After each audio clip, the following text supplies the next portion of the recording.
Well, hello again, and I have to admit I have been completely taken by surprise to the reaction of uploading my audiobooks onto YouTube. I must say I'm very pleasantly surprised, and what I kind of like is this kind of immediate reaction you get back from you, the readers who are reading it. What you like, what you don't like. I just find that far more immediate than, say, reviews on Amazon or any of the other sites. So it's very, very interesting, very exciting.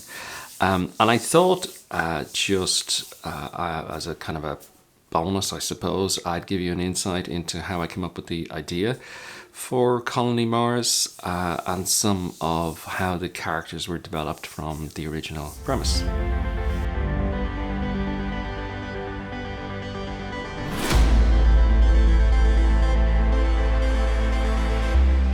So here in Ireland, there's a radio show called Future Proof. It's a 1 hour science program, goes out on a Saturday on a channel called News Talk, and I think you can get it as a podcast, newstalk.com. You can probably find it there. It's a really good science show, and over the years they've interviewed a wide variety of fascinating people on every subject imaginable, from paleontology to space travel to antimatter and quantum entanglement and genetic engineering and all that sort of nerd stuff. But a good few years ago, they had a guy on, a Dutch guy, whose name escapes me at the moment, but he had set up a thing called the Mars One Foundation. And the idea behind it was that they were going to set up a colony on Mars. And the catch was that it was a one-way ticket. Their theory was that it was the most expensive part and complicated part of Mars travel was the getting back. So if you could just put people on the planet, then you'd be able to set up a colony, no problem. Now, at the time, most people thought this was a kind of a bonkers idea, and as it turned out, it never really got anywhere. And I think the foundation became defunct, liquidated, maybe 2018, sometime around there. But when I listened to this, it kind of blew my mind, and I got thinking, well, you know what? If they actually did it, what if they actually achieved this? What if they could send colonists to Mars, set up a colony on a one-way ticket? And that's where the idea, the kind of the reality, like they were going to, anybody could be a colonist, or anybody could apply to be a colonist, and the selection process would be all done through a reality TV show like Big Brother or something like that. So that's kind of where I got the original idea, but I kind of took it further. I was saying, well, what if they actually did it? And then what if, say, partway through or maybe a couple of years into it, they ran out of money, people got bored watching the reality show. That was the idea with the 24-hour surveillance they were all under. They were sort of news feeds or camera feeds back to the channel. Let's say they got bored, people got bored watching it, and where would they fund it? How would they fund it? So I thought, well, what can you do on Mars that you can't do on Earth? And after thinking about this for a while, I came up with the idea of genetic engineering, particularly human genetic engineering. Obviously, that's highly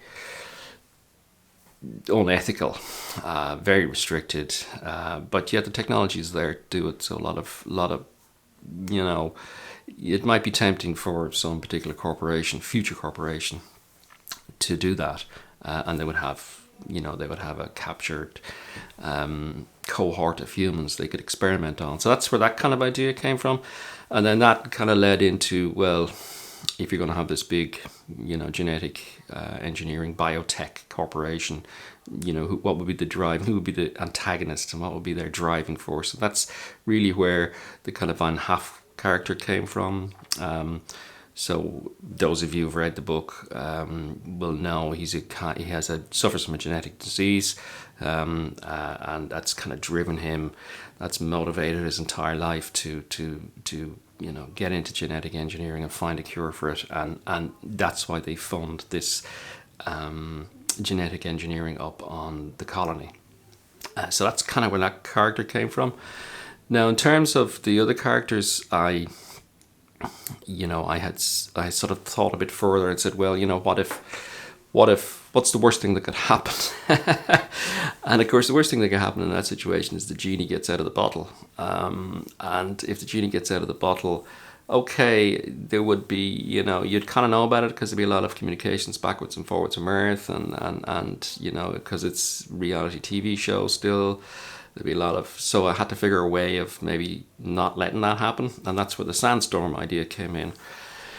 And that's not uncommon. Well, when I say it's not uncommon, it's not impossible. I mean, there have been times when the entire planet is covered in a sandstorm. I think actually that's what ended one of the original little rovers that had lasted, 10 years or 14 years beyond its original date. It finally got, cobbled by a very long sustained sandstorm. So the idea with the sandstorm then would be that, a colony like that would only have, say, solar as power, and maybe the plutonium reactors, the type of thing they use in Curiosity, Perseverance, and Viking, for power. They wouldn't, because they're private, they wouldn't really have nuclear power, or they wouldn't be let near that. So if there's any damage to the sort of plutonium reactors, then they're totally relying on solar. And if there's a solar sandstorm, they're in trouble. Period. The other reason I chose it too is because there'd be no satellite imagery. You couldn't image the planet surface. You wouldn't know what was going on. So it was an ideal scenario. So all this sort of takes place during this sandstorm. So when we get into the book, you're getting into the book after all this has happened, and it's all gone quiet and dead, and nobody knows what's happening. So then, in terms of the team that goes to investigate, again, I was thinking, well, if you've a private colony up on Mars, it's gonna probably put NASA's nose out of joint a bit. We're the professionals, and you guys are a bunch of amateurs, and we told you so. We told you this was going to happen. So there might be a bit of resistance to going back up there and wasting taxpayers' dollars, so to speak, to go chasing after these idiots who decided they could set up a colony on Mars. So I kind of, when I was thinking about that, it suited because I was a nice professional. It would be a professional mission, with engineers and scientists, top-notch people.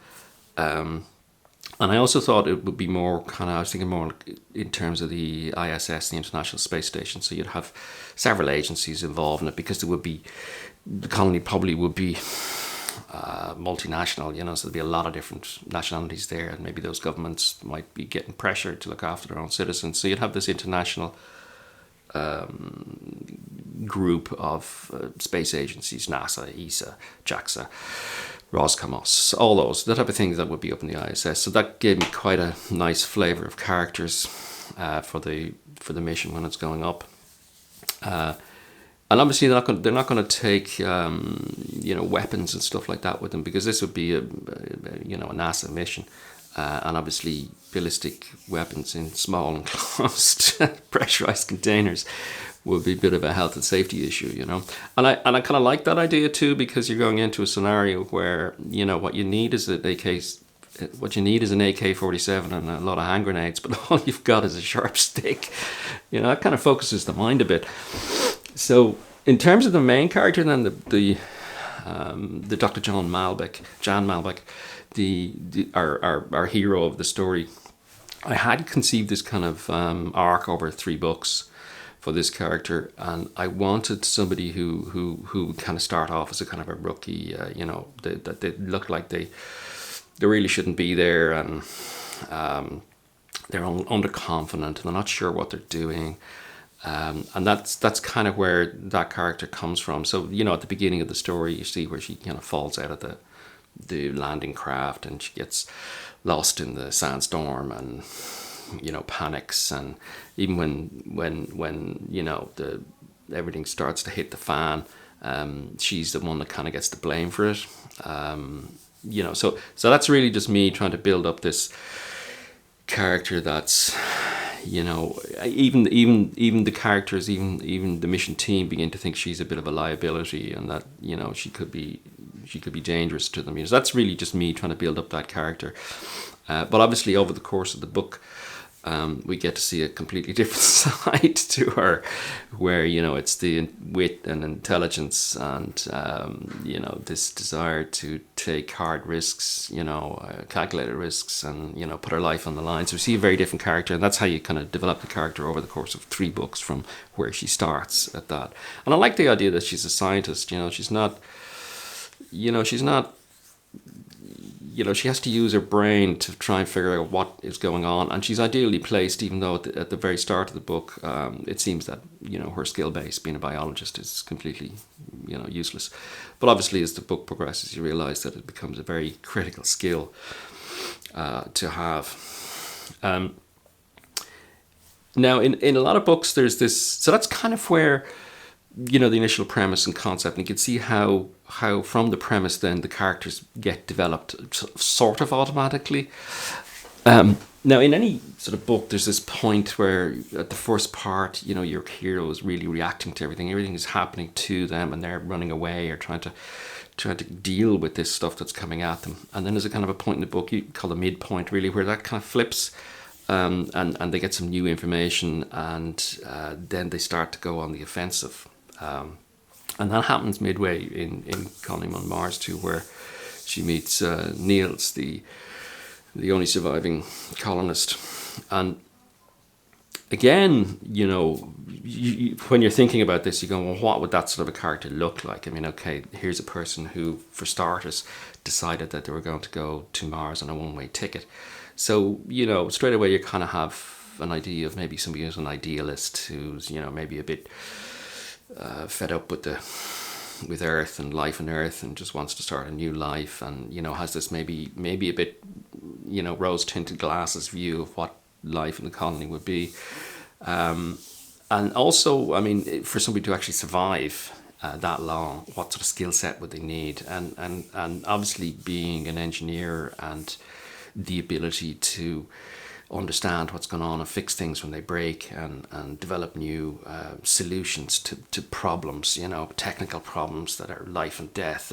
So that's the sort of how that character formed, because that seemed to be like a natural fit for the type of person that would survive. And then of course there's Gizmo, which is I honestly created that character as a kind of a side character.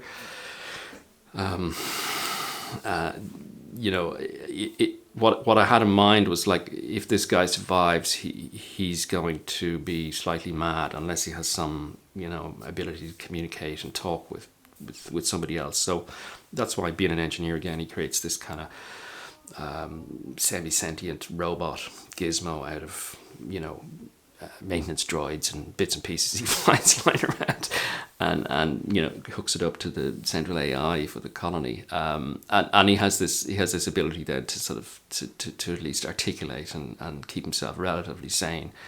In fact, I wrote a short story called Gizmo Origin just on that period. So it's the period before the colony on Mars kicks off, where Niels is on his own. He's gone a bit mad in the head, and he decides to build the robot. And I've got it produced in audio. I got Stephen Cohen, my narrator who does all my Belt series, to do it for me. So I'll put that up as soon as I have it ready for you. But that character, what I wanted was kind of like the idea of this precocious child, where they're very smart and they're very articulate and very intelligent, but they're just completely clueless when it comes to the sort of social politics of any situation. They blurt out the truth, even though it may not be, what the right thing to say at the time. So I like that, and obviously that gave me a lot of opportunity then for humor and a bit of comedy within the book, because most of the humor really is kind of centered around the Gizmo character and what he gets up to,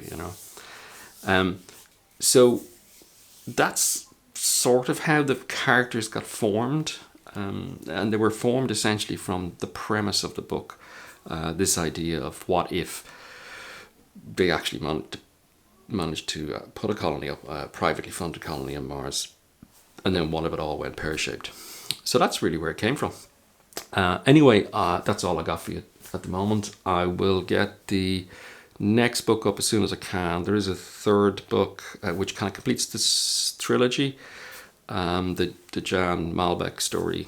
And then there's 3 more books, which I introduce different characters and, move the story on, a good few years ahead.